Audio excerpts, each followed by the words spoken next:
think we're live. Yep, looks like we're good. All right, so am I trying to be fashionably late, C. John? No. Oops, sorry. So let me explain what happened to you right now. Actually, I should probably hold on. Let me get rid of this screen share, and we're going to go to our emails here so that we can explain exactly what happened and why Luckfawyers is not here, although he did just pop in, but I can't deliver on our original plan because he backed out. So we had sent him, first of all, Jay Vincent, Luckfawyer, he challenged me to a debate. The reason that he did this is because he felt that I was being unfair when I said that it was ludicrous that he was expecting a retainer and $100,000 to pick up Blind Justice's case. For those of you that are not aware, Blind Justice, Mike Nelson, is currently in jail over a reasonable accommodation dispute. Ooh, my dog is torturing the cat. Holy crap. He just got moved to prison, right? Yeah, he did just get moved to prison, but he's in there over, it was an originating arrest that then turned into a dispute over a reasonable accommodation. So this gentleman decided that he would be best suited for this as what's called an ADA advocate. Oh, and he's here now. Hello, Jay. So we were just explaining. Can you hear me? Here because we can hear you because obviously my moderator is not here, so we're going to get to why here. Am I in? Yep, you're here. I'm sorry, I'm having like a dog and cat fight in my dining room. I'm not hearing any What noise. the hell just happened? Hey, Jake. Holy shit. Hold on 2 seconds, guys. He's like terrorizing my hole. Can you hear me? Yep, I can hear you. Yeah, we can hear you. Oh, shit. Merb's here. Okay. Excellent. So here we go. So, if I am recounting this incorrectly, Jay, feel free to correct me. But I do not know. You right? My moderator had I'm gonna turn emailed on you. Bluetooth. What's that? I think he might not be hearing you. Okay, this is odd. So I'm just gonna talk. Excuse me? Can you hear me now? Yeah, but you're causing a terrible echo. I don't know what. Hold on. We'll just mute you till you figure it out. I'm going to continue. So we had emailed him and we had given him a list of rules for kind of an Oxford style debate. We'll get that up. So we can see that, right? Excellent. Let's just make that big. So we had given him the outline for an Oxford style debate. His motions, he chose two motions, ADA advocacy and why I think $11 an hour is an average per amount for his offerings. And then motion 2 was my problem with him asking for a retainer to fully engage in a case or set of cases as Blind Justice has. So those were what he picked. We did put out some basic rules, which would just be 30 minutes for each motion, 7-minute openings, 2 minutes to speak back and forth, no ad hom attacks, no interrupting, things of that nature, just to set proper decorum. So what we received back from Mr. Shore, we'll go back into our mail, was simply the words "not happening," right? So this guy asked for a debate. We said, okay, yep, we'll set this up. We have a moderator. We're going to go ahead and do a debate. We set out the rules for proper decorum for said debate. And then he said, no, thanks. Now, obviously, he has since changed his mind. But in the interim, because it has been several hours between when he said no, thanks, and when he ultimately decided that he would like to come on this stream, my moderator had other plans. So he just moved on with his day, as people are apt to do. So although Mr. Shore is certainly welcome on this panel, we cannot offer the structured debate that we originally planned on because he was unable to commit to that until the last second. And so for future reference, when we set up these debates, please do understand that we are all human beings. We all actually have lives and we can't necessarily switch plans at the drop of a hat. You can't decide that you're not going to debate. I tell my moderator that and then you change your mind. It's just simply not going to work for us. But that being said, I would like to still talk about the issue that he has wanted to bring up, and he can certainly be part of this conversation or not. So I'm going to start with this video. And this is kind of the Hey, Kate. Yep. Hey, real quick. Let them know that they weren't your rules in case the trolls are like, oh, she made her own rules. They're not her rules. They're a set of rules for an Oxford debate that were accustomed to this specific platform. I really hate the word trolls, just so we're clear. But yeah, no, you get what I'm saying. I just, you know, because they're going to start. The rules were, based on an Oxford debate. There was nothing slanted in this. The moderator would be a completely neutral party. He is a licensed and practicing attorney, so he is familiar with debate and the rules of decorum. So anyway, thank you for that. So yeah, here we go. So this is the video that kind of started everything. Let me know if you can hear that. I'm Jay Vincent, and this is Luckfawyers Institute.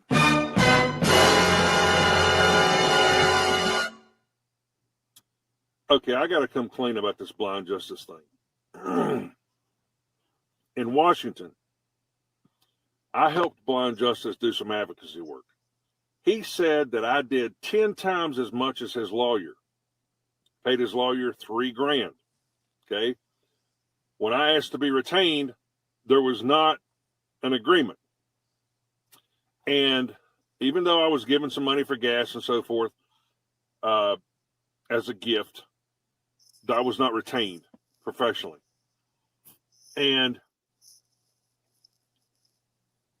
I backed off, because if he's willing to pay a lawyer and a lawyer's not going to give him what he needs, and he's not willing to give me what I need to make it,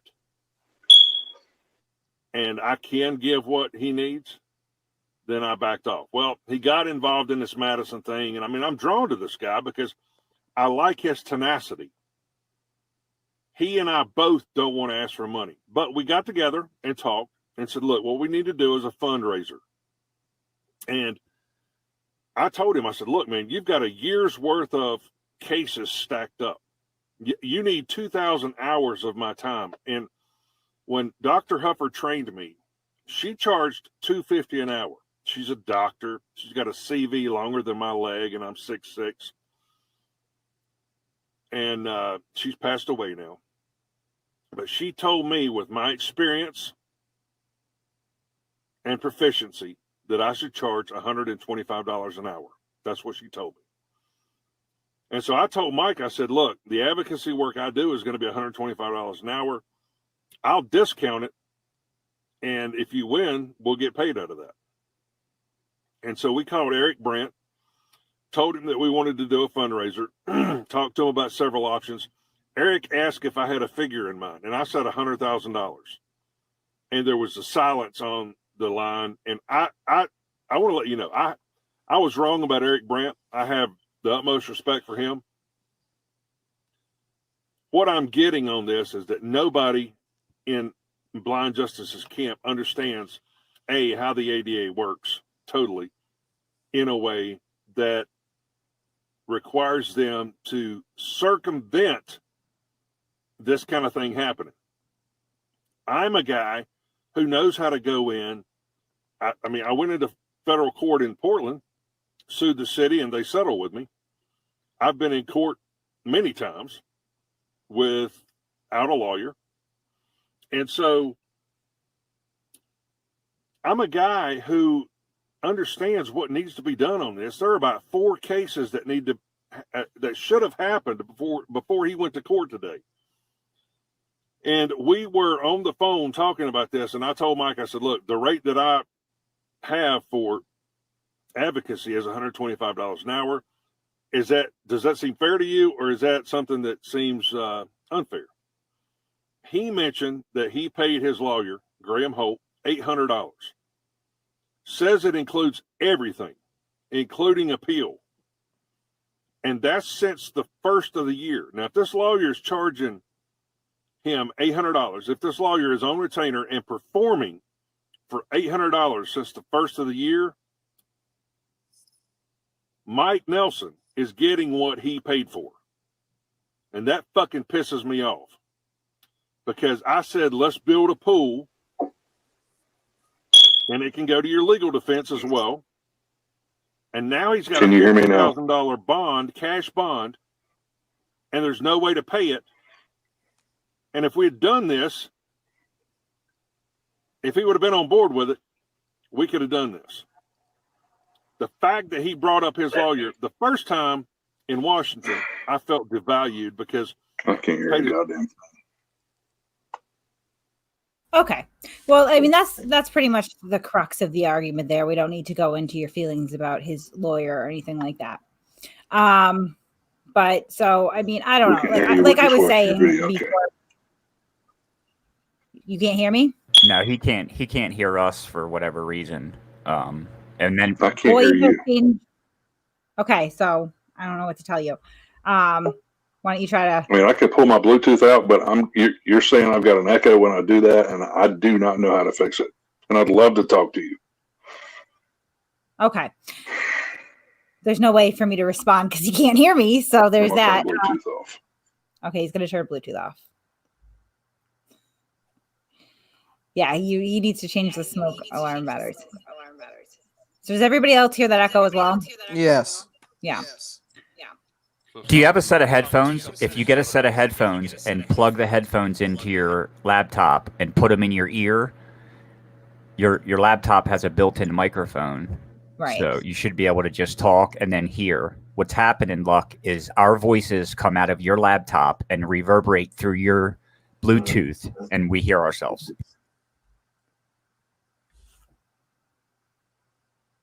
Oh, we can't hear him now. Hold on. Do you have headphones? We tried that, Teresa. Headphones, and I'll have to get a pair of earbuds. Okay, hold on. We're going to remove him and then try to bring him back up, I guess.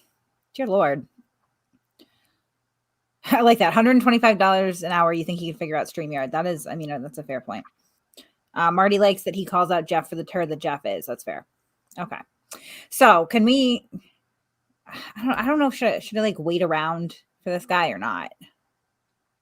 It sounds like his microphone setup is just not going to work. Yeah. I mean, it's quite simple. You just got to throw some headphones in and, I mean, change your smoke alarm batteries and we're good to go. Anyway, so he had an issue with me stating that $125 an hour is ludicrous when the average, my matching drapes, I can tell you, but so we've got two sides they match. And then we do that in the summertime for the middle because there's an AC. I haven't taken it out yet. That's all. But if you want to get me matching drapes, that'd be cool. Anyway, what was I saying? There we go. So I said that the average pay for an ADA advocate is $11 an hour. I will concede that I misspoke slightly. So I'll show you where I sourced this from because we like to show our work here. And it was a quite simple thing to do. And you would think that something that somebody who proclaims to be in this profession of ADA advocacy would know to do. I just simply looked up the wages. So actually the average wage is $16 an hour. So I was about 5 off and I do apologize for that. On the low end in lower cost of living areas, it's going to be closer to 11, but it ranges from 11 to 17. So that is a long, long way off from, $125 an hour. Like that is absolutely crazy. So we can go down the list here and kind of see some of the places that are hiring right now. And it sticks right around $16 an hour. I mean, $41,000 to $46,000 a year. That's a pretty decent salary with this particular company, but it's nowhere close to $125 an hour. $51 to $56, $30 to $32. Right here, we have $10 to $11 an hour. So, I mean, the figures that he's coming up with are just absolutely astronomically off base. There is absolutely nothing that I can find that would support charging that much. That is comparable to like a low-level attorney, like a first-year attorney. And that's somebody who's licensed and insured to do that work, by the way. So, These quotes. Is $125 an hour? Is that like Robert Kardashian levels of the kind of lawyer you're looking at that price?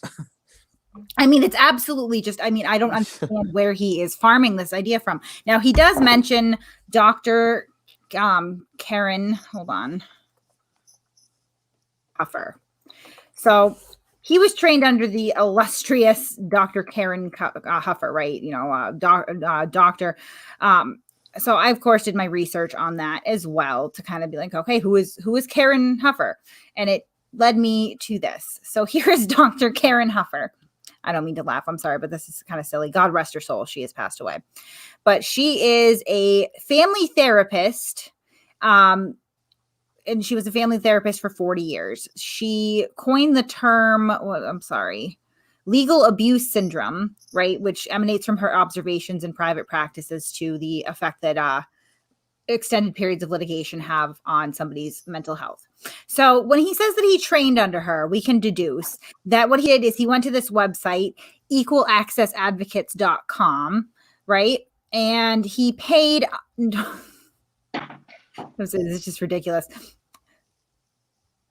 I'm going to show you. He paid about $500, I believe is the, yep. So he paid $500 for an 18-hour course online that you can do at your own pace, where you have to buy this Unlocking Justice book as the only required course material. So this is not an accredited university. Like a certification like this means exactly jack shit.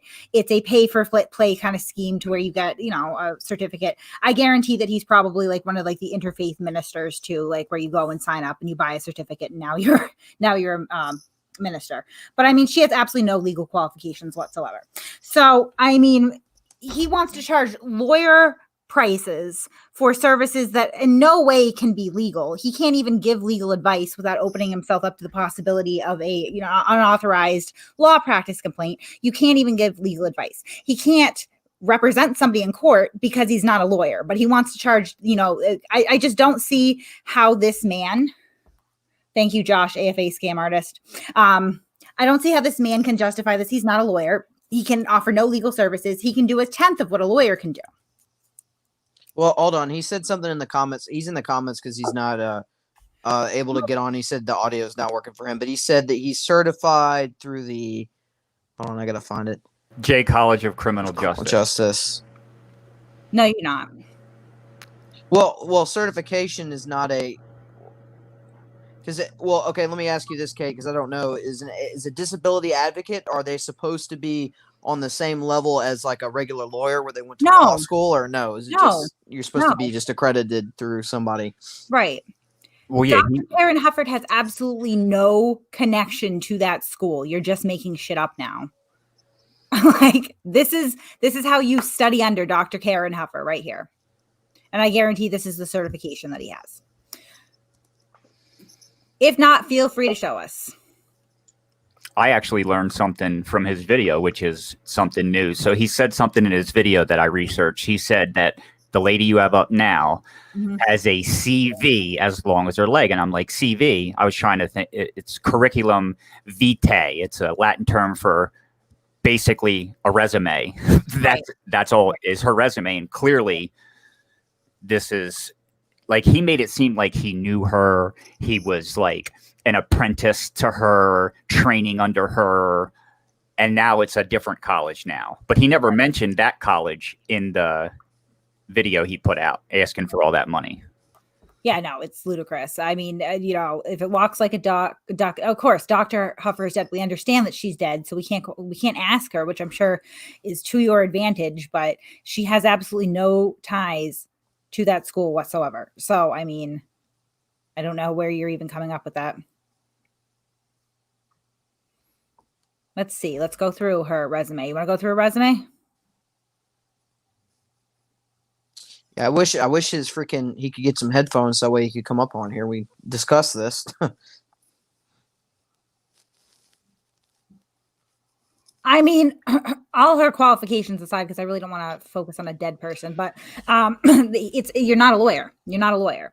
So if we want to talk about resumes, though, what we can do is we can talk about his legal resumes, because he has attempted some pro se litigation in the past, and it's actually pretty funny. Like, he said he won one or something, didn't he? No, dismissed. I know, but that's why I have it up here. So that was the setup into the question for you, because I knew he lost. Well, there you go. He says he's not trying to be a lawyer. Right, but then you can't offer legal services, right? Yeah, exactly. You said you're offering a retainer, right? Right. Yeah, like you can't be retained for services that you, and I mean, he went so far as to say that the reason that he should be retained by blind justice is because he can do things that would get attorneys disbarred. Like, that is not a great advertisement for your services. Oh, by the way, Fix is in the basement. Oh, especially when you use the analogy and base the money you want off of a fictitious number that you made up off Right. of a real lawyer. Hey, You know what I mean? So hold on to Luckfawyers, right? Try restarting your phone, bro, because the last time I had technical difficulties with StreamYard, all I had to do was, because I was having sound issues as well, all I had to do was restart my phone, and once I restarted it, got back on it, it was fine. I So think he just was do on a that. laptop though, not a phone. Didn't look like he was on a laptop. He was walking around and shit. Oh, and maybe it was a phone then. I thought he said laptop. Well, whatever it is, he needs to restart the thing and then get back on it again, and then he'll be good. Okay.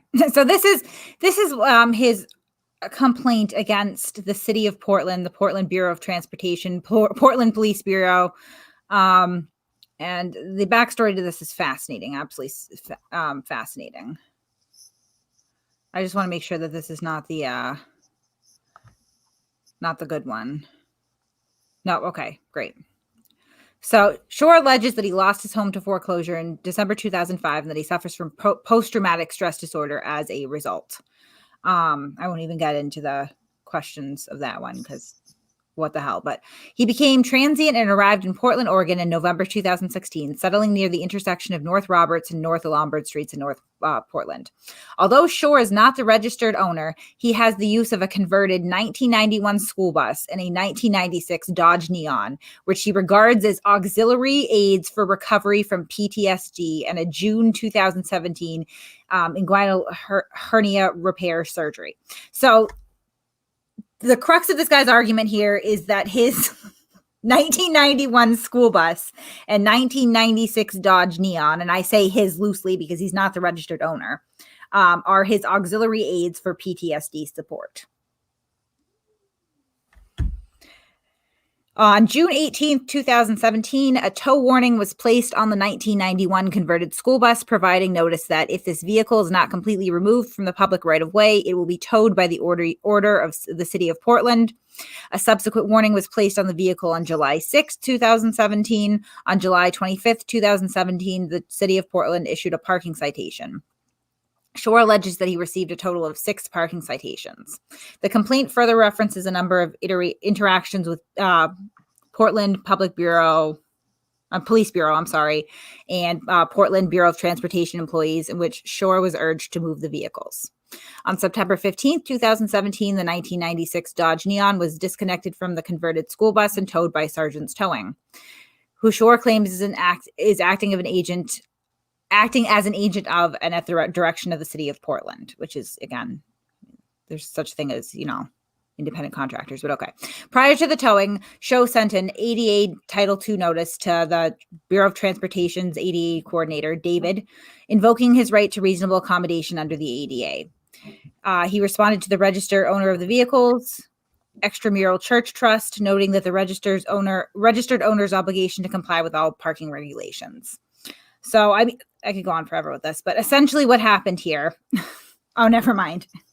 I'm sorry. This still that's good. Shore filed this lawsuit on September 27, 2017, asserting that the city of Portland and associates have continually and at all times refused to accommodate him, and that the defendants had stolen or seized his auxiliary aid and created a discriminatory, hostile, and unfair environment. Okay, so essentially this guy sued the town, or the city rather, and the Bureau of Transportation and the police because they towed 2 cars that he wasn't even the registered owner of that were sitting in public roadways after months of notice. If you could win a case like that pro se, I would say that your services are probably somewhat valuable. But alas, I'd suck your dick. What? I'd suck your dick if you could do that. That's like impossible. I'm not going to say that, but yeah. So no, it is. So this is from the So this is from the higher court, and they recommended that it should be dismissed with prejudice, and that the Title III claims should be dismissed with prejudice, which is ultimately what happened. Like it was, dismissed. So yeah, right here. So. Wait a minute, didn't he say that he settled with the city of Portland? Yeah, but that is not correct. This was literally This was ordered. This is a dismissal. Right. This was ordered dismissed under his own failure to make a claim, because saying that your 1996 Dodge Neon is somehow an auxiliary aid device for anything is kind of crazy, but especially PTSD. They don't even connect. Like they didn't settle. They didn't settle. He's saying that he settled. They didn't settle with you, my guy. My guy, we're looking right at it. It was dismissed because you failed to make a claim. Right there. Dismissed for failure to make a claim. It's black and white. Black and white. It even says, because plaintiff filed this case pro se, the court has construed the pleadings liberally and has afforded plaintiffs the benefit of any doubt.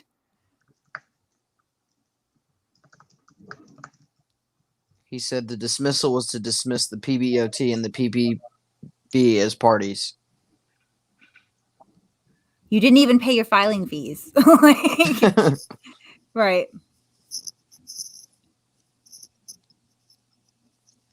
I don't know what you're reading, my guy, because we're reading one thing. It literally says, this attempt by plaintiff to amend the proposed complaint would be futile because the allegations are based on a judicial ruling by defendant. Like, it's futile. Like, you failed to make a claim. You didn't settle. You just failed. So.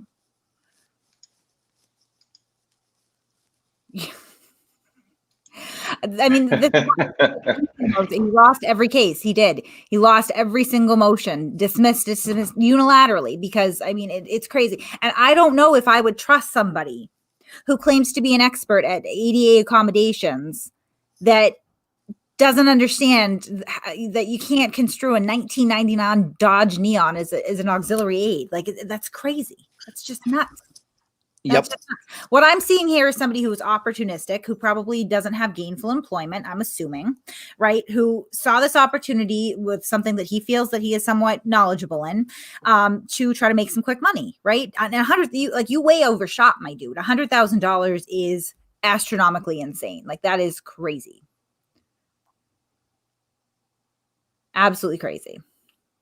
Yeah, like I said, that's like Robert Kardashian or like freaking, Well, I mean, just insane amounts of money, like for a lawyer.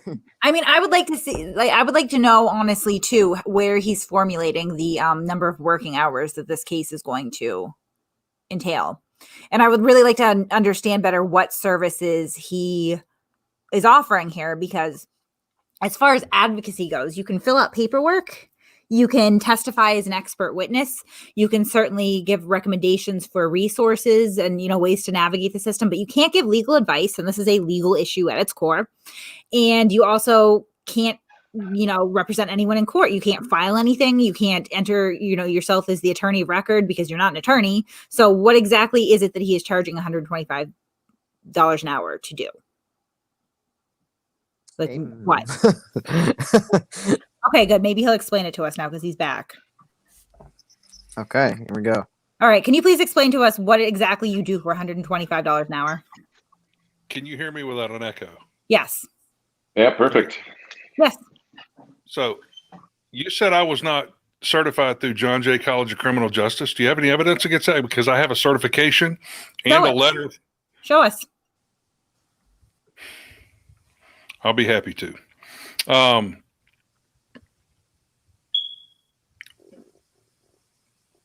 What document were you reading as far as a dismissal? Because the first dismissal was to dismiss the PBOT and the Portland Parking Bureau as defendants because they are part of the city of Portland. Listen, I have a ton of dockets here. Let's see. CV 1519YY. Okay. That is Shore That's versus the case. Portland. What's the last document? What's the last document in there? In that You applied for a temporary restraining order, and you the last document. The last document. Yeah, I sent in a motion to dismiss, and they dismissed it. That's the last documents. No, this is a motion. This isn't even your motion to dismiss. Okay, hold on. Let me go back. This is CV 01607 RJB. That's in federal court.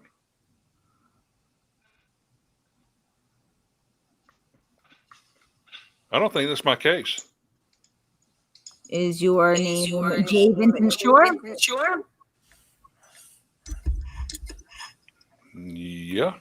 Right, and you or I have to mute you. We're echoing again. Jesus Christ. Okay, and you're suing Marco A. Hernandez, right, as the judge. That's correct. It's a different case, and that's a Bivens case against Marco Hernandez. Right, that was dismissed. Oh, okay, so let's get to another case that was dismissed because there are many. That's the complaint against.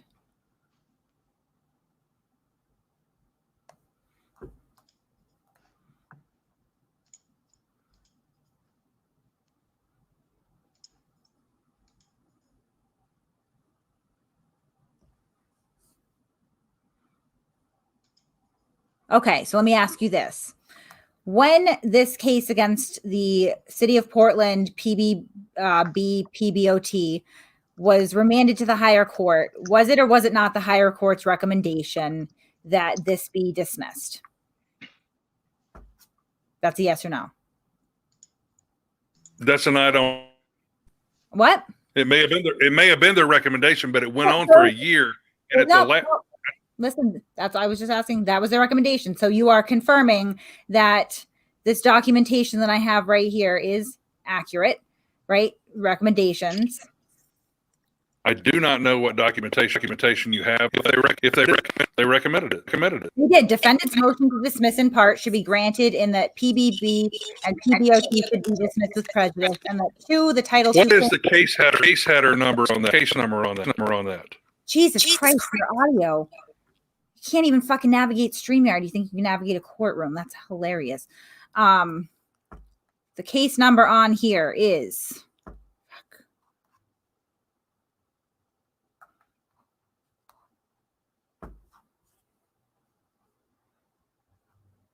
All right, reading it with me. 2017 CV 01519-00044. Do you recognize that? I can't even fucking listen.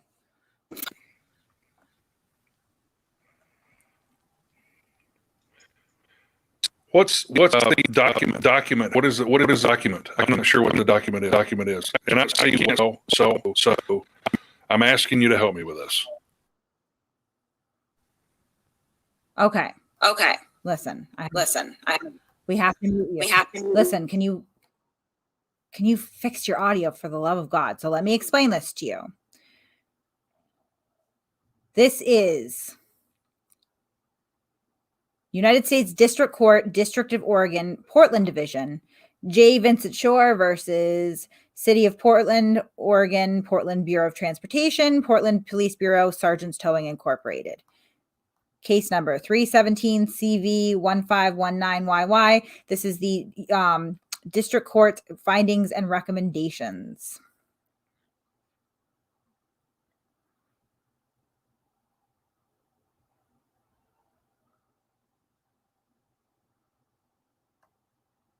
He's trying to say something.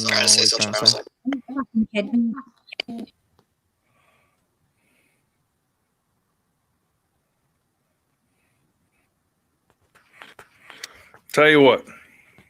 Can you hear me? Yes, but we can't talk. Okay, so let me get earbuds. I'll come back and revisit.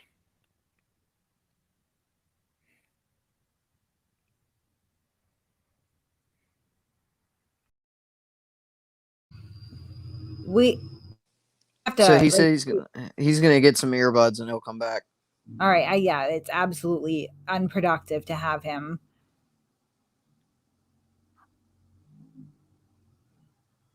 Yeah, I don't know what the deal is. Why his audio is all screwed up. Yeah, and he's pulling an Abrams with the circle talk. Now he's saying no, I got the case dismissed, when he said in his video that he won the case. I thought. No, he said he got a settlement for a large amount of money or something. Yeah, a settlement. Yeah, settlement. That's winning. Which even a settlement is not winning the case. a lot of times cities or police departments, they'll settle because it's not worth them throwing money to fight it in court, you know, so. But it wouldn't be dismissed. It would be like if it was settled out of court. It would be listed that way. It wouldn't just be a dismissal. And it's still a win. If you win money, you win. Yeah. I mean, but it's not, but well, I hate when people say, oh, a settlement's like, for example, if somebody tries to say, okay, well, they settled at a court, so that means whoever settled is guilty. That's not necessarily true. Well, no, that's adjudicated. Not true. Yeah, that's not true. Right. Right. So what we're looking at right here is same case, 317 CV 1519YY, right? This is the order, okay? And Judge Hernandez passed down this order. So we can go through all this. Okay. What was he talking about the last document? I have no idea, honestly. I don't think he does either. Okay. Sorry. Well, it's funny because he was asking, he said, you're going to have to help me. I don't know what you're looking at or whatever, which doc. So he doesn't even know his own court documents. Right. Denied. So plaintiff can avoid the motorhome being towed if he moves it to a place where it can legally be parked. Additionally, the likelihood of success on the merits is not yet established at this point. Okay, so this is for the TRO, the preliminary injunction, which was denied.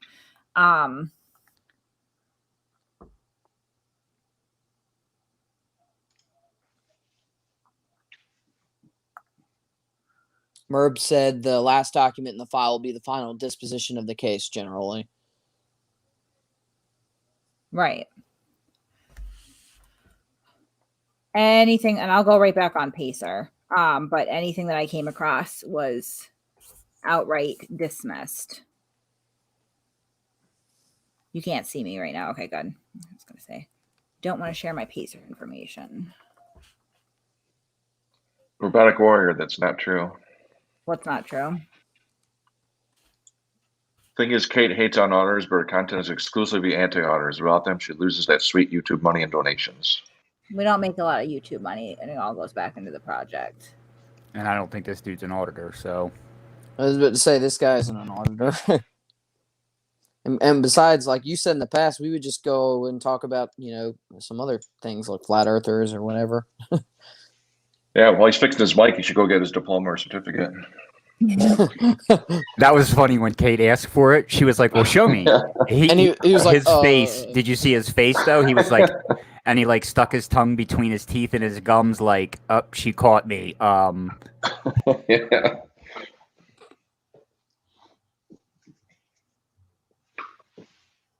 All right, so this is the final. This is from Friday, April. Thank you, Ed.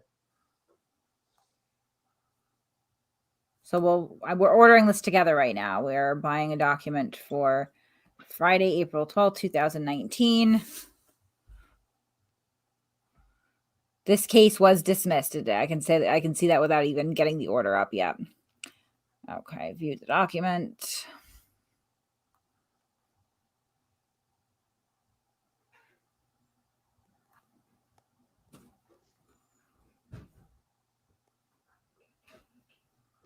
Let me share my screen again.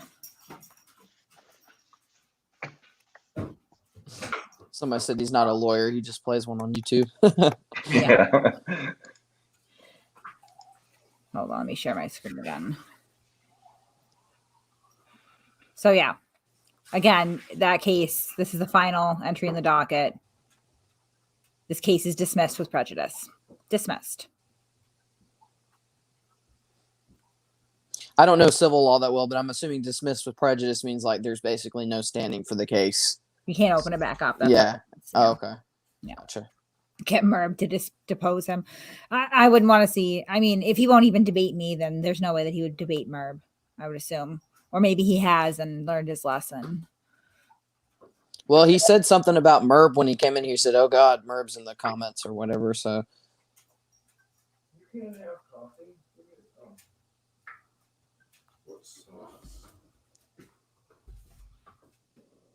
Hold on, let me go back into my Pacer monitor and we'll look one more time to see if there's anything indicative of a settlement.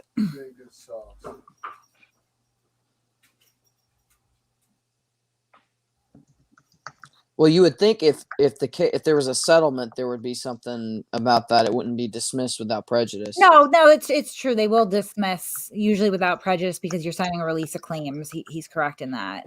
Oh, okay, gotcha. Right. E60. Okay, so I'm seeing this.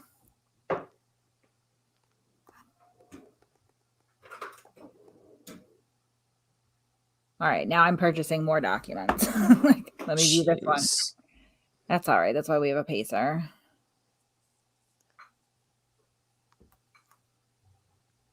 Yeah, so here's the thing is this is the plaintiff's motion to this is the plaintiff's motion to dismiss. So this was not his. Who filed the motion to dismiss? That's what I meant to say. That was his.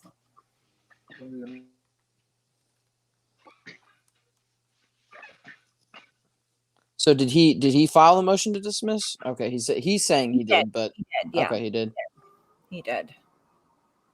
But there's very bare bones. I can't get a lot of information as to what that can tell. Here we go. Merb says his motion to dismiss means there may be a settlement. Right.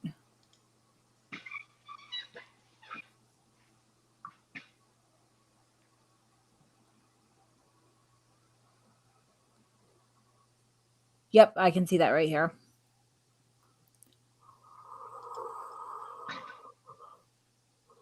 Hold on, let me stop that screen. Got too many open right here. Okay. I'm going to kill this. Kill this. And there you go. So he does acknowledge in his motion to dismiss a mutual resolution between parties.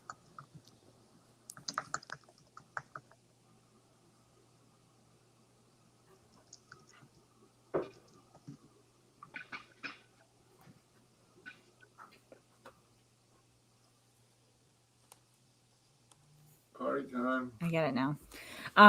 Yeah. So there is a settlement. He has a settlement under his belt. Let me tell you a story about settlements, though. I knew a guy who forced himself to throw up all over the counter of a McDonald's restaurant in Falmouth, Massachusetts. He claimed that it was due to eating a bad burger. It wasn't true. He forced himself to vomit halfway in the bathroom, let it go when he was out there. But he settled for like $1,200 without even having to go to court. So large entities such as like a city, town, business are inclined to settle as it is. Legitimately, within this case with, requests for preliminary injunctions and temporary restraining orders and trying to sue the judge, like there's a lot of failure there. There's a lot of failure. Yeah, that's what I was saying earlier. Just because the city settles on a case or anybody settles on a case doesn't mean that they're guilty of whatever. Jay, sir, I can't fix my audio. We're acknowledging that, yes, you have a settlement under your belt, just with a ton of failure surrounding it. Yeah, my brother actually won a case against a police department for beating him up, and he won 35 G's, and they turned around and refiled on him, and it was like a counterclaim that then null and voided his claim, and then he actually owed the city money. Perhaps Jay could tell us in the chat at least, because this is really my main question here. What is it that you are charging $125 an hour to do? Like, what services exactly do you offer? Anything? No? Nothing? Well, give him a second. He may take it. He may type out a paragraph. Yeah, and Merb's bringing up a good point. Like, it could be settled for nothing. Each side bears their own cost. Yeah, there are no details of the settlement, obviously, that wouldn't be entered into court, but it's not that impressive. Just not that impressive. And again, like throughout this case, there is just so many attempts at legal maneuvering that Mr. Shore tried and just failed, just abject failure, that I don't see him as a seasoned professional here. Like, anyone can go in pro se and be enough of a pain in the ass to work a settlement. Like, that's possible. Okay, here we go. ADA advocacy includes. So he's obviously gonna. Oh man. Google it. Yeah. Like for $125 an hour, I'm guessing Luckfawyers gives happy endings. I hope so, because I mean that is It's the least he could do. And that's the other thing you got to think of too. Like if you sue a small business, right, who is relying on their capital to run their business, where you have no capital and you have nothing but to just file motions nonstop in court, like you're forcing that then small business to continue to go to court to represent themselves and spend money against a frivolous claim, where you're spending no money because you're filing all these bullshit motions yourself because it's so easy to pull Google up and the format. And it's like, yeah, of course people are going to settle when it comes to something like this. Yeah, I have a small business and I was in that same position. I had to settle out of court because it would have cost more to go to court. Yeah, Exactly. and we obviously misspoke and not acknowledging that settlement for that. So for that, Mr. Shore, I do apologize. But overall, boasting one settlement in a pro se case, involving a 1996 Dodge Neon as your assisted device isn't something that I would be like bragging about or put on a resume. Yeah, and I guess we'll never get to see a certificate. I don't think that we are ever going to see that certificate now. And Kate, I have a question. So that case, so he won that case, but that doesn't mean that he didn't win the case. Right. Okay, I'm sorry. I shouldn't say he won that case. I should say that there was a settlement of some sort, whatever it was, of that case. But that doesn't mean that the Neon and the motorhome were made, or that the court was agreeing that those things are somehow aiding in. Do you get where my question's coming from? What I'm trying to ask? No. So because his suit was about the Neon and the bus, right, and about it being parked somewhere and being towed, and he was saying that it was the reason they had to be there was because they were his assisting devices, and so because it was settled, is the court saying, we agree with you, sir, those things were your devices because we're settling with you? Or is it just we're settling to not make the tow company liable for anything? That's what I'm asking, because that's what the suit was. It makes not a lot of sense. Did he get to keep his Dodge Neon? I don't know. So I don't even know what you're asking, honestly. So he explained the what he's paying that money for. Yeah. So preliminary documentation, giving notice of ADA violation, asking for reasonable modification, designing reasonable modification, and going into court with persons that are communication. But you can't represent anyone. And he already gave notice. He did a remonstrance, for fuck's sake. That is your services are not needed there. He can fail on his own. Designing reasonable modification, like what it comes down to, and we're going to talk about this in depth on Sunday, but I mean, he wanted to bring a GoPro in and film proceedings, which is a completely different issue than the Americans with Disability Act. There's nothing. Yeah. There's much more. I'm sure there's not, but FRCP allows next friend for communication disabled persons. He doesn't need you to speak for him. He's capable of speaking. He has an attorney to navigate the legal system, which you are not qualified to do, sir, because you are not an attorney. You have no legal training whatsoever. You have not passed the bar. And just in simply alluding to the fact that you would be giving this man legal advice opens you up to a complaint for unauthorized practice of law. That's not legal. GoPro is from memory also. Jesus Christ.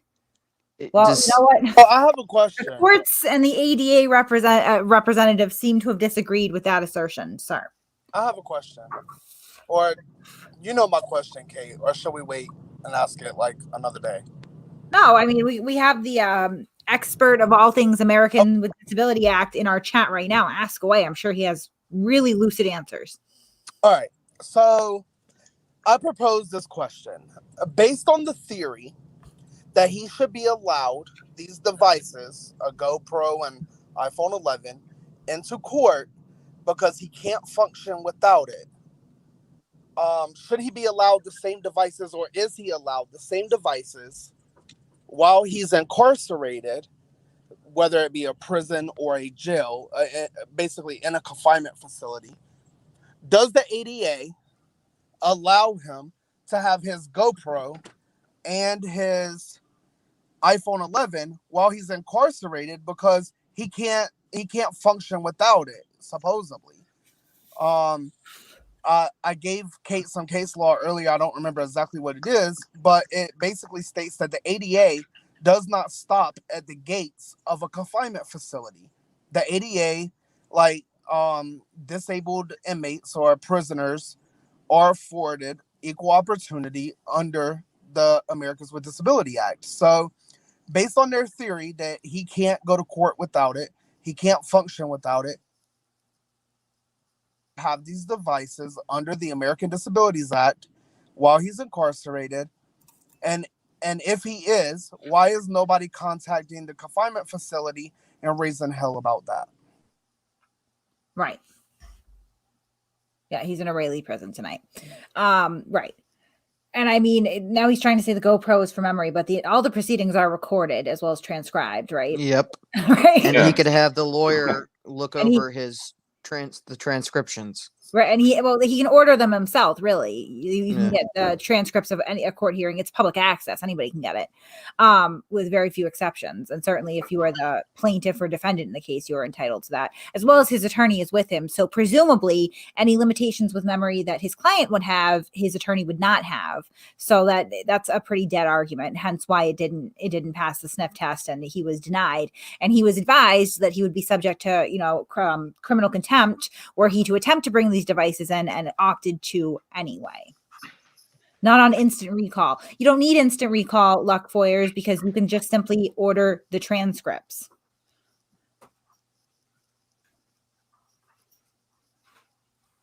Like this guy, there's a reason why he didn't hire you, and I gotta give him credit for that. That would be a stupid move on top of all the other stupid moves he's made thus far.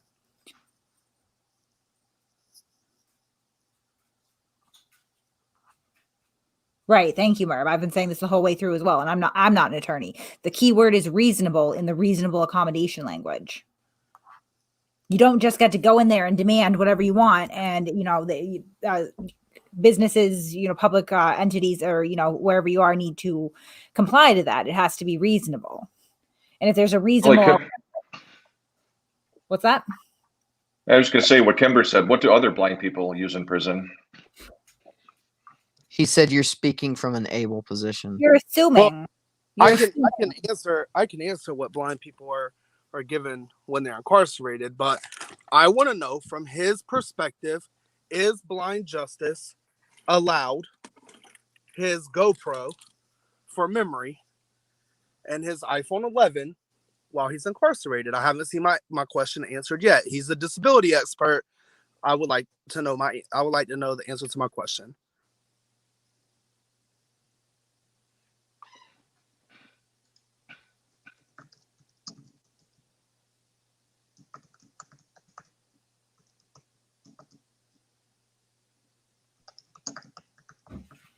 I don't know. We're waiting around for this guy to answer questions that he can't answer.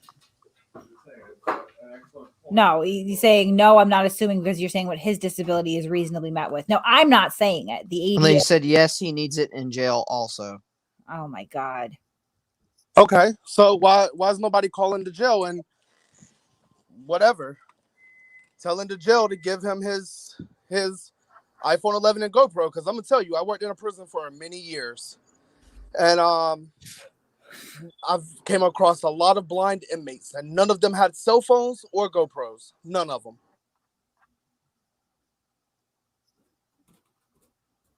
Yeah, like blind justice needs both of his Bluetooth headsets back. What is this communist China? Yeah, I mean, right. Thank you again, damn. The court will give them a transcript of the hearing. Every single court proceeding is transcribed. There's no state that they don't do that. He says he says I'm supposed to answer why people aren't calling.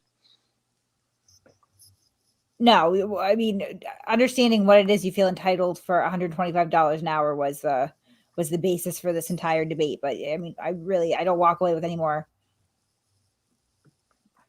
You were a jailer for 1/5 of a year. How many inmates have you seen walking around with a GoPro and an iPhone 11? I haven't seen any. What? That's a really odd. Like, who even? Like, I was a jailer for 1/5 of a year. Like, what? I'd like to hear the story behind that.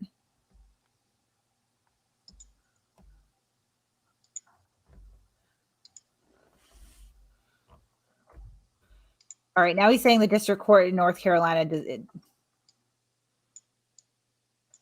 Hold on, let me dispute that claim right now. We'll find out the truth. 1.5 years. Okay. Still. Okay, well, I'm looking right now. Sasha was a CO for a long time, so I worked in a prison a lot longer than 1.5 years, and I was probation. In North Carolina, you absolutely can. All right, here we go. We're going to share our screen again so we can just display how. What was he claiming about North Carolina? That they don't record their court hearings. But here we go, right here. Court reporters and transcripts.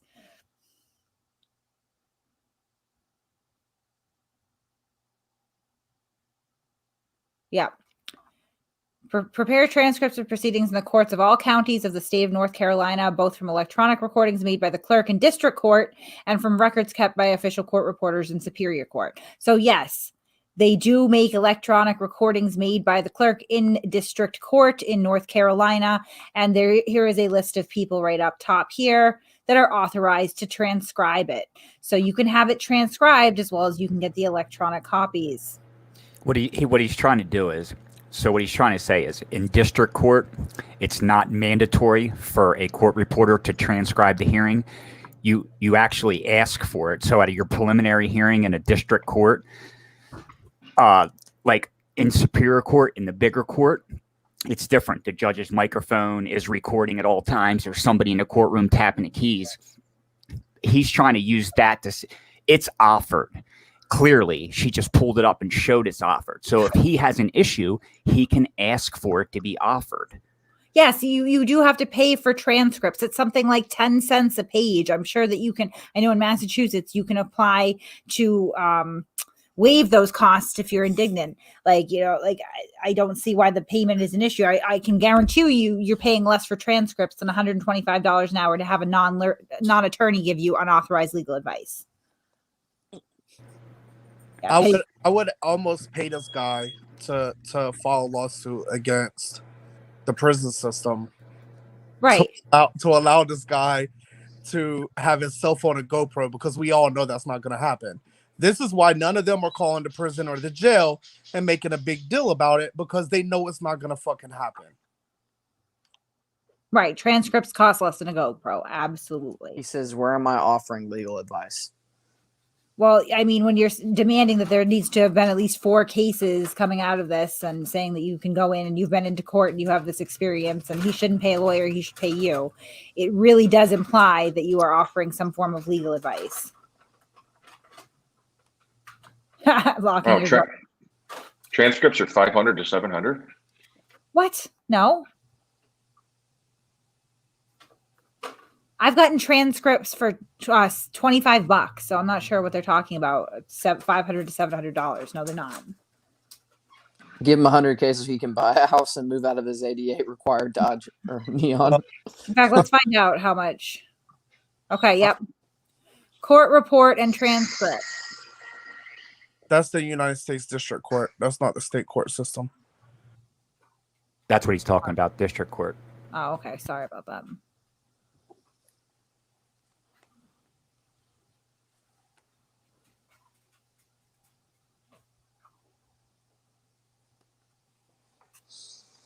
I'm trying to find a cost here.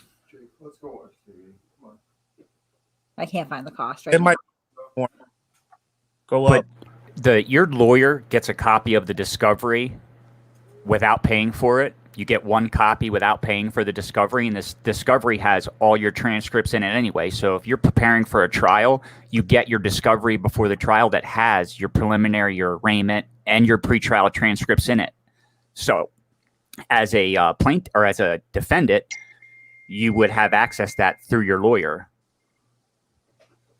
Or you could take notes, that too. Or the person that he's allowed to bring in with him could take notes because they accommodated him in that sense too. There's a lot of things that would cover that need without going to the GoPro, which disrupts the proceedings. Okay, I found this. I don't know how accurate it is, but it's from the National Court Reporters Association, and it says official statutory pay rates, and it says the transcript rate for all IFP cases except SPP, SDP cases is set at $3.55 per page for an original and 25 cents for each copy. The transcript rate is for all expedited transcripts ordered shall be negotiable between the official court reporter and the requesting party. Right.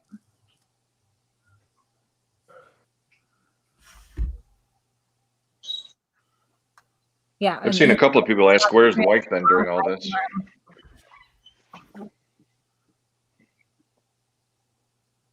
Okay. And go ahead. Airborne Leo is saying he lives in a bus down by the river. I mean, by all appearances, Jay is an opportunistic individual who's attempting to grift off of this bullshit with blind justice to walk away with a 6-figure salary.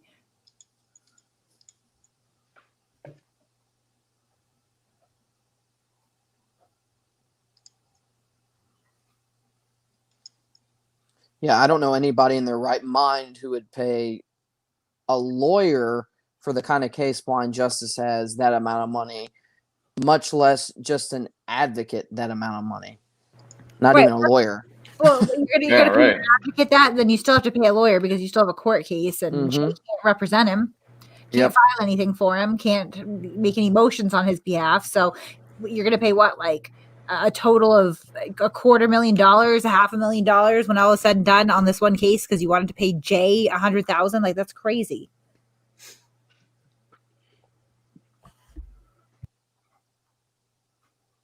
Absolutely freaking crazy. I don't know. What does anybody else think about it? I'm a little bit bummed out by the way that panned out with this guy because they came up and every time you get a point in there, his echo would start again. And I'm going to go with headphones, except I'm never going to get headphones. And would it be easier to do if you had just him up and the rest of us drop? No, it's his audio that's the issue. Kate, is there a difference in fees? Like, let's say I go to court, right, and you request my transcripts. And then I request my transcripts. Because it's not your case, do you get charged a different fee? Whereas I can just tell my lawyer, hey, get the transcripts for this. Wouldn't the fee be so much more less for me because it's my case than you from an outsider requesting it? Or is there no difference in fee? That I don't know. Okay. Yeah, I just don't know. Regardless, I mean, they're available. And I'm sure that if he required the transcripts or audio recording as an accommodation, that they would do that.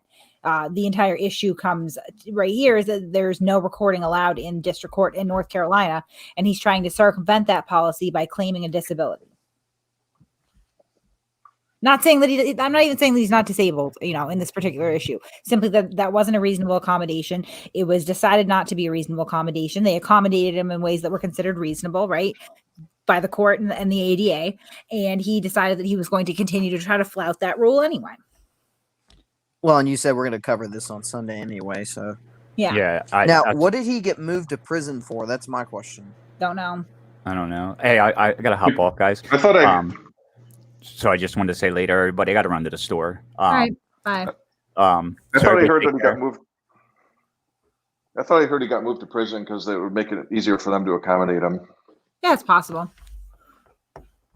I mean, my only thing would be, okay, yeah, it might be easier to accommodate him, maybe, but at the same time, it's like if he's on a charge that's gonna,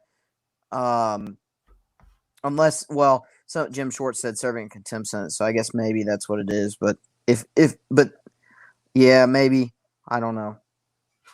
So I would think if he could just bond out, but if he's actually serving a sentence, then yeah, that makes sense. And if it's easier to accommodate him in the prison, that's probably why then too.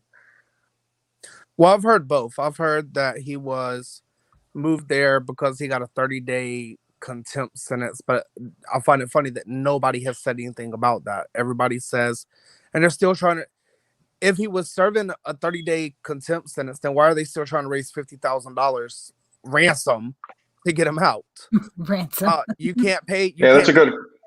you can't pay $50,000 ransom and get somebody out of jail if they're on an active sentence.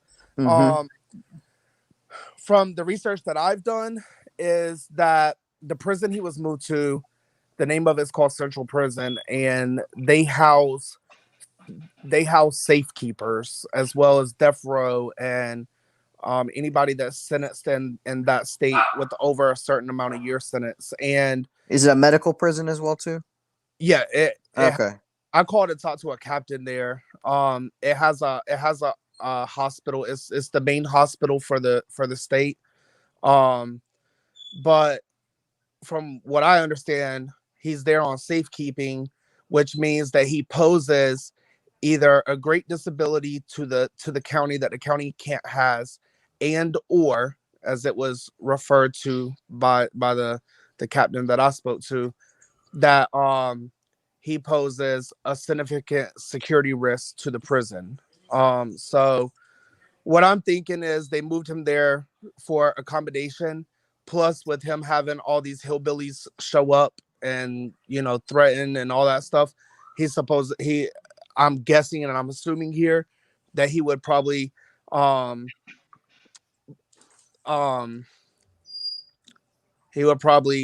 compose some sort of security risk to the county jail. Right. And I'm sure that the call flood didn't help any either.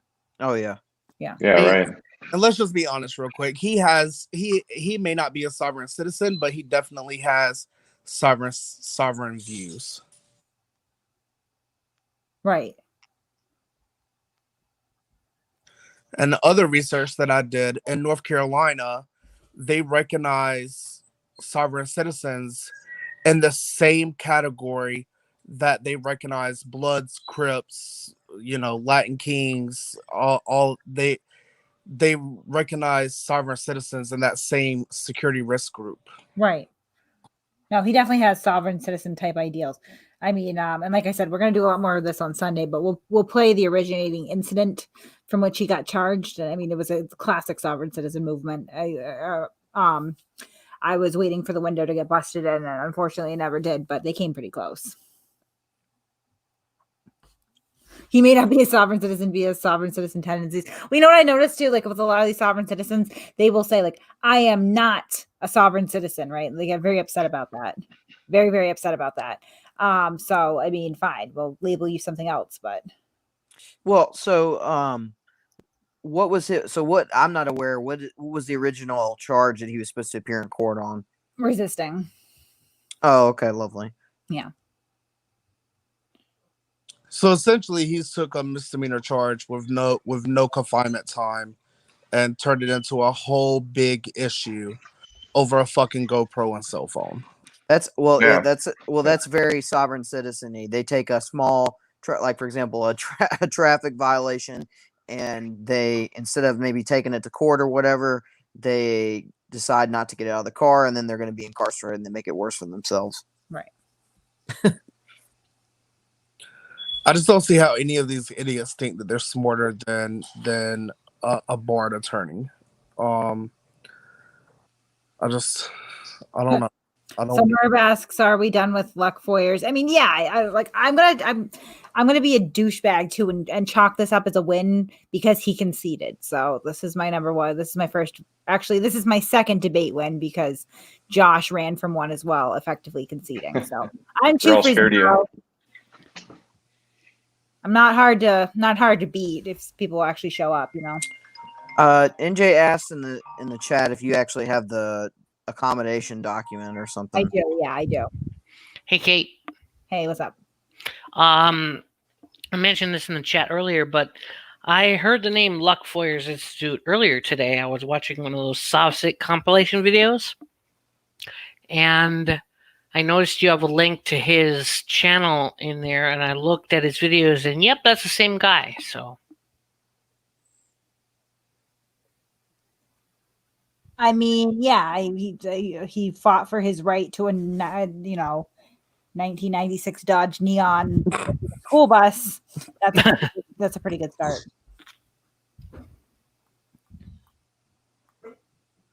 I like that idea. Hold on. just said this. Maybe Merb can hire fake lawyer as his paralegal. That would be nice. Little equal opportunity action going on there. I like it. I like it.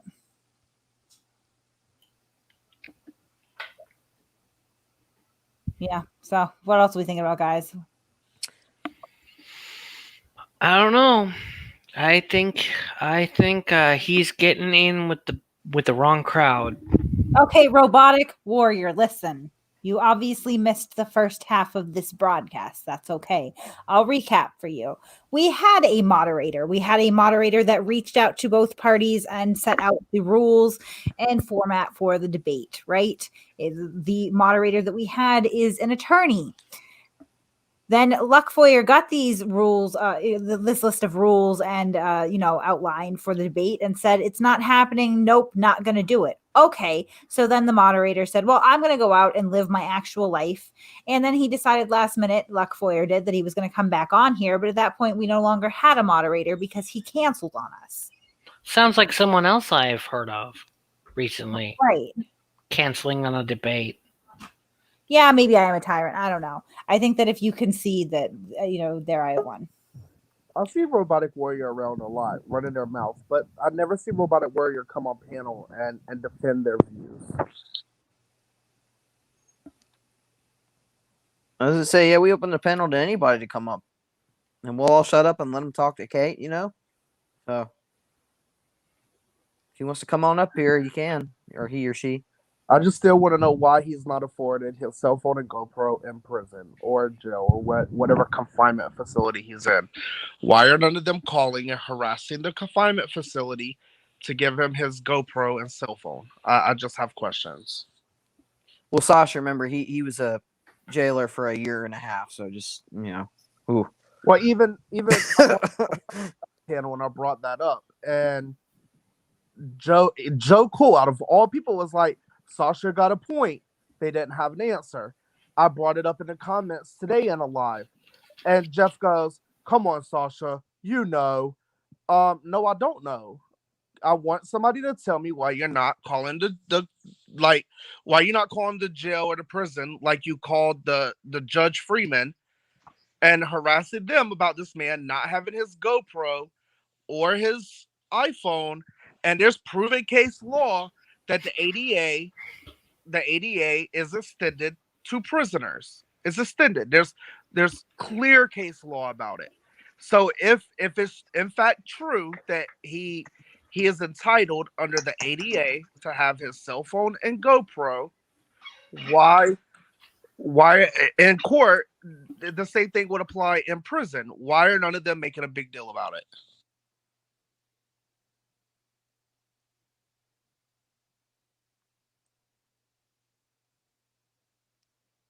I think it's a fair question. So, yeah. Joshua asks, "Who is the crazy screaming frauder lady who has a wooden stick and then with her camera on it and a fox hanging off it?" Who is that? Yeah, who is that lady? Because I'm pretty sure she was there when he got arrested. I want to say thank you to Shithead for the gas, snacks, and booze money for AFA's going on. Swamp Fox something is her name. I forget. Well, she was when she was there when Blind Justice got arrested the other day. Yeah, the mother and son. Okay, I thought I heard her voice and saw South her Carolina nasty swamp rat. Yeah, self. So yeah, that's South Carolina swamp pussy. She runs around the Nazis. Yeah.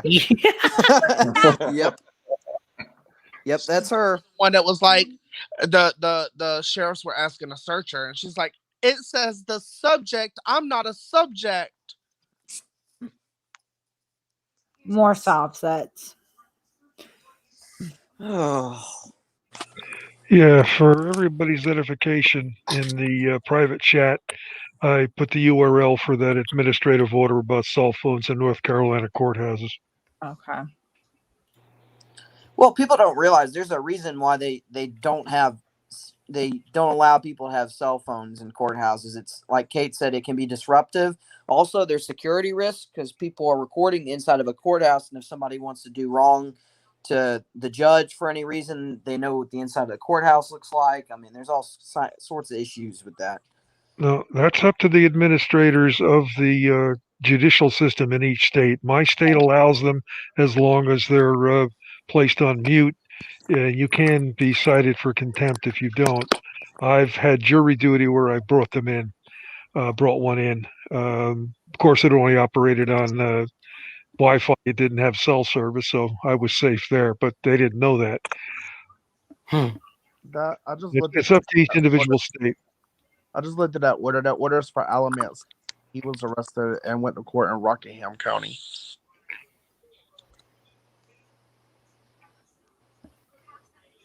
D, shut the fuck up, you fucking dykey looking bitch. What? Huh? What did D John say? Oh, Oh, mother. It's being a jerk. Dyke fight Deanne. If we're gonna call names, Deanne.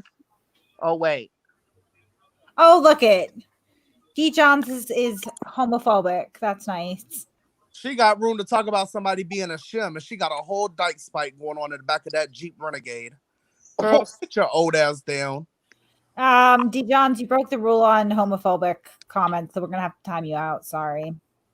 I really am enforcing this now. I have to. Yes, and Jolene is correct.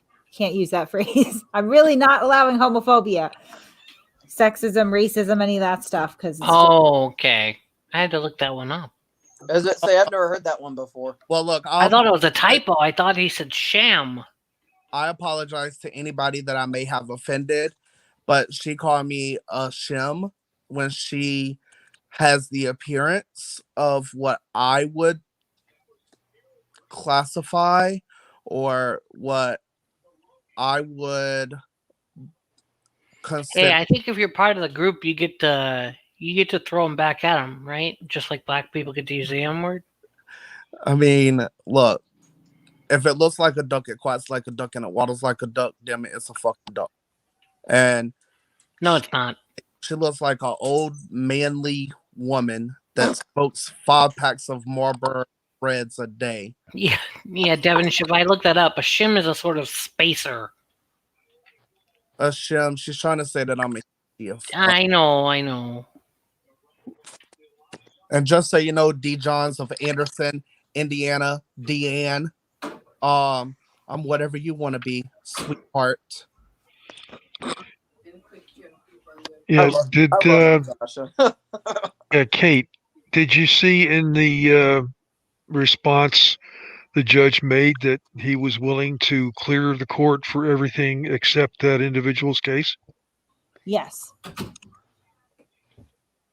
There's a major accommodation right there.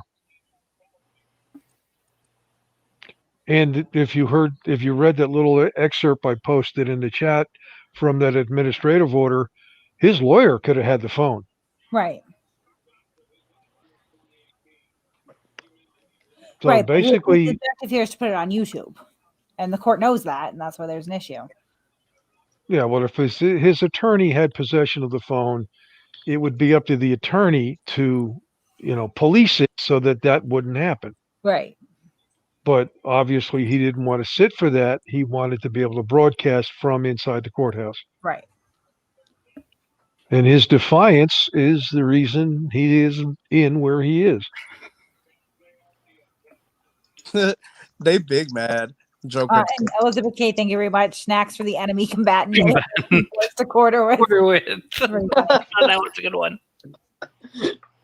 They big mad. They want me kicked out of the box because I made a homophobic slur. So. No, I'm not going to kick you out of the box. To be fair, he's going to have some enemy combatants, that's for sure. It would just be kind of hard for me to be homophobic when I'm a whole transsexual. Right. Listen, I was going to say it's kind of like Fix It with the N-bombs. Like I give it a slide or whatever. It's just, like sometimes people in the chat get like real hateful. I don't like that. Extra good citizen says, is there an amount I can pay to time out someone for no reason? No. Yeah, that's real First Amendment of you there. I think he was kidding, but no, we don't. We don't accept payments to time out people for no reason. Like we just don't time out people for no reason. I try not to time out people at all. And usually, most people are pretty good. We just had a couple people who come in here and like relentlessly drop home addresses or phone numbers or just say like really vile things that like I don't want to be held responsible for. Just protecting your investment in the channel. Right. I mean, if Deanne wants to be completely honest, I know her home address. I'm not gonna drop it or say it, but I know it, boo boo. You always know him. You always know him. Fake moral superiority is rampant on the internet. Yeah, no, I'm not claiming moral superiority here. That would be inaccurate. I'm just really trying to get like a basic, like a very, very basic wrangle on what happens in our chats and stuff. That's all.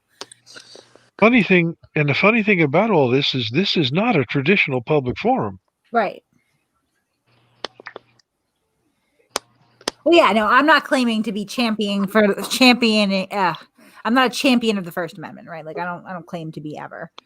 But I do appreciate other people's perspectives and opinions, and I believe that not everybody's opinion is going to be easy to swallow, but it should be allowed regardless. I like to let people talk as they will. I just have a couple channels. Yo, Kate. Look at Robotic Warrior says, I feel like this channel is like TMZ, but for auditors. It's literally that's in our channel description. We say we are TMZ for auditors. So have an original thought, please. What's up, Taco? Plagiarism on that. Hey, Pat. What's up, Taco? Hey, Taco. It's Taco Taylor right now. Malibu's most wanted. Yeah. I got my my toilet right now. It's toilet water. That's disgusting. You need to upgrade to the toilet coffee, my friend. David wants to know, did he email a certificate? I don't believe he did. I'll check right now, but I don't think we're going to see that certificate anytime soon. You can't see what doesn't exist. That's okay because, yeah, no, he didn't email it. That's okay because, I mean, regardless, certification or no certification, there's just no reasonable justification for the rate of $125 per hour that I can see. Not today, not ever. Oh, no. Robotic Warrior, come on the panel so I can eat you alive. Yeah. Hey, Kate, did you see what Murby's posted? $225 to $600 in his state. For what? A lawyer per hour. A lawyer, right? Yeah, not a transcriber. I'm trying to see where you put that. Oh, good 20 minutes ago. Oh, yeah, but that's a lawyer. That's not a non-attorney advocate. True. So there's a difference of $100 an hour between a non-attorney advocate and an attorney. I don't think so. No. Frey's going to own this channel soon. How about no? I know I need that red light diamond justice. I don't know how he does it. It's interesting that Luckfawyers is back because last year he signed off of YouTube completely. That was probably the right decision to make. Well, there will be no accountability because accountability for all will be in prison. I know. Who's going to give us that? Oh, shame. I thought Blind Justice was a lawyer. I mean, he is like the auditor Daredevil. No, he's not. He's just a Sovset. Oh. Sovsets like to think they're lawyers, but they're not. I know, but just like Daredevil in the comics was a lawyer, I thought he was a lawyer. Oh, yeah, he's where you're coming from on that one. Yeah.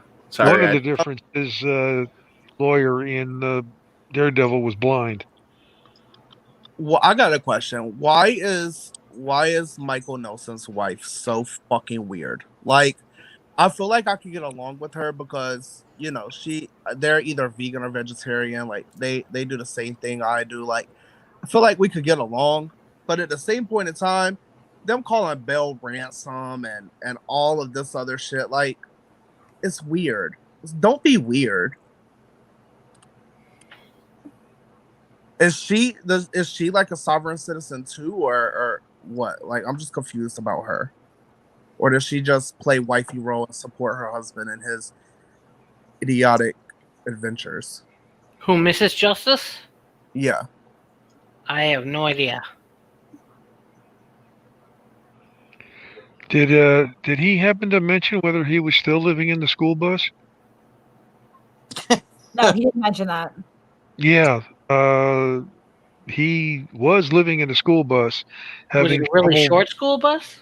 No, a full, probably 45 seater. But what was interesting was he was having trouble finding places to park where he wouldn't be evicted and or ticketed. And the last video I saw was before he closed down was the fact they were impounding his tow along little sedan that he used to tow behind the school bus. Well, that was the case we were talking about. Was that ever resolved? Yeah, it was. The case was dismissed, and there might be a settlement with it. There is a settlement. We just don't know the details of that settlement. Okay. You know how I know he's really way overcharging for being a lawyer? I sometimes play a lawyer on my OnlyFans page, and I only get paid $10 a month for that. Yeah, he's far from being a lawyer. He's not a lawyer. Nope. He's even further away than Felipe Hemming. Yeah, so moderates united. I did read off the cases. The confusion comes in that he lost a lot of other motions, like, for a preliminary injunction and a temporary restraining order. But at the end of it all, he filed the motion to dismiss based on some form of settlement. Now, granted, that was April of 2019, and this was filed in 2017. So presumably they settled because it was dragging on, but there's no details to the settlement. It could be simply that it was mutually dropped and each party, covers their own respective costs and there's no further action taken. They could have given him a little bit of a monetary settlement to say, okay, it's cheaper to just give you $10,000 than to drag out this case. It could have been, they said, fine, take your stupid Dodge Neon back and, we'll move on. But yeah, a settlement doesn't mean a lot of anything. That's go away money. Yeah. All right, look, y'all, I'm gonna run. Yeah, it's about time to wrap this up anyway. If anybody feel the need to get froggy, I'll be the first one to leap back. But I'm gonna run. I got stuff to do. Yes. Yeah, real quick, Robot Warrior, I asked it again in the chat. Have you found any other auditors that have gone that far? I mean, Mr. Turner took it all the way to the Fifth Circuit and unfortunately did not win any restitution. The judgment gave the officers qualified immunity.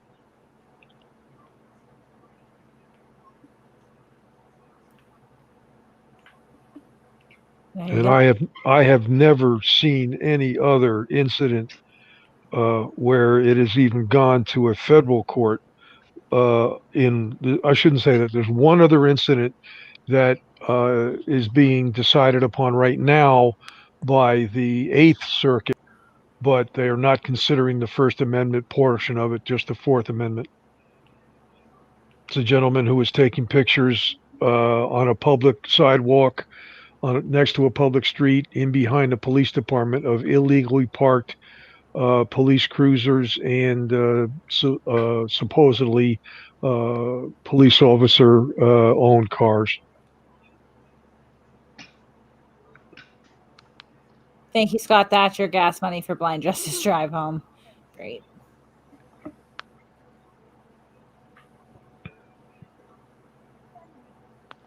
Kate wondering if that non-lawyer guy has references. Has he helped anyone else besides his own case? He hasn't referenced anyone else that he's helped. He didn't come on here tonight and tell us of anything, nor does this video indicate that he actually has helped anyone else. I don't know. Yes, D. Johns is a hateful person. I've now had to time her out twice for being transphobic. Like, it's pretty simple. You can even have these feelings. I'm not gonna, your feelings are your own, D. Johns. You can think whatever you want to think about certain classes of people. Just like we've made it abundantly clear, you can't voice it in our chat. Shithead starting a pool for NNE's teeth. That's nice of you. Gonna need more than that. Just make sure he doesn't spend it on booze. What's your problem with Blind Justice? I don't have a problem with him directly, and we'll get into this more on Sunday, but I just think he's kind of a retard. Well, the only way to assure that is get him a gift certificate at the local orthodontist. Right. Oh, good. Luckfawyers is an Earl supporter. Okay, so On top of being a complete idiot, Luckfawyers also supports News Now rapists. That's good to know. Yeah, but has he been informed of all the details? That's the thing. There's a lot of people that were on his side when it first started, and when everything was revealed about him, he lost a lot of that 150,000. Although he still has 189 the last I looked, as far as subscribers on YouTube. Right.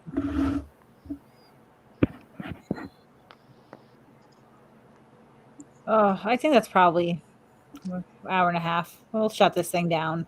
We'll be back on Sunday where we will be discussing blind justice more in detail. We will also be discussing the details of Auditing America's new criminal charges. There's one more thing, right, Pat? Yeah, I thought there was. I can't remember what it is. No, it's a work night for me. So yeah, blind justice, Auditing America, and one more thing that we can't remember right now. Oh, Glenn Serio, new charges. Oh yeah, Glenn Serio's new charges. Yay! Yeah.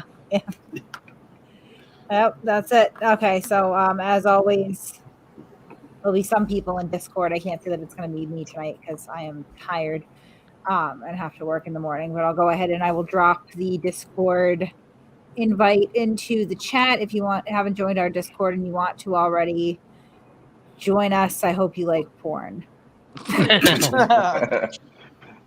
Fix has put enough in there, right? Well, we have now fixed that so that there's like a whole room dedicated to stuff that's like NSFW. Nice.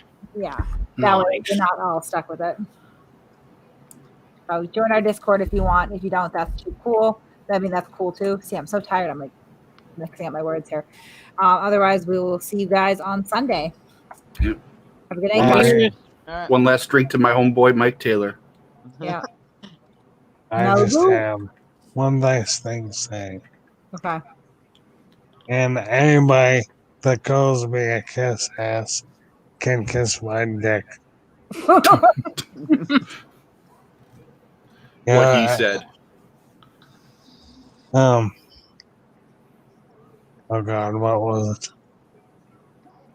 Oh yeah, Caitlin, or Kate. Yeah. I think you're beautiful. Oh, thank you, Carl. I think you're a squirrel. It's a shame you're not a squirrel.